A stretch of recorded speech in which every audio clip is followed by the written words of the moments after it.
Good morning, guys. This is Sagar Apte, your environmental advisor. This is the final video of the consent management process of the Legal Pollution Control Board Authority. The EPR video is coming just after this, so just give me some time for that. So, basically, when we are talking about consent management, yesterday we spoke about the consent to establish. Now, the consent to operate also has the exact same process.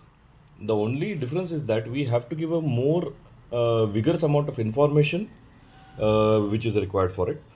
And that information contains everything related to your production facility, your production process, your byproducts, your wastes which are generated. If they are hazardous wastes, how are you disposing them? Have you taken any certification of the hazardous waste management facility? All these documents are required. Along with that, you have to give that you can say information regarding the air pollution, water pollution, and any other pollution type which has been allotted to you, and the treatment processes which have been installed for the same. So the detailed information of all this is required. Now, as I said, the major you can say part of this process is the fees. Now, the consent fees are decided on the basis of the CA certificate that is provided by the you can say client. So, the CA certificate decides the slab according to which the fees are to be allotted. Now, the consent to establish normally has a duration of around 5 years. So, from getting the consent, you have 5 years period for installation of the facility. The consent to operate, however, has a you can say limited duration.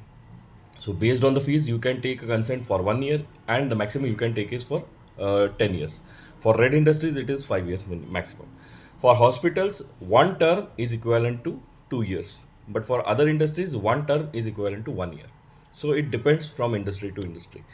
Now, normally the consent, you can say approval, are taken from different agencies. The sub-regional office deals with the smaller consents, that is smaller capacity, while the regional office deals with the larger capacity consents.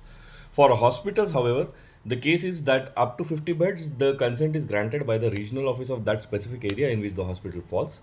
But above 50 beds, all the consents which are to be granted go to the Sion office, which is in Mumbai. So this is all regarding the consent to operate. There are multiple processes which are involved. So industry to industry, there are different things that have to be done. So if you need any help from that perspective, you can contact me on sagar@ecosensindia.com or on my mobile number. Care to subscribe so that we can increase our followers. Thank you.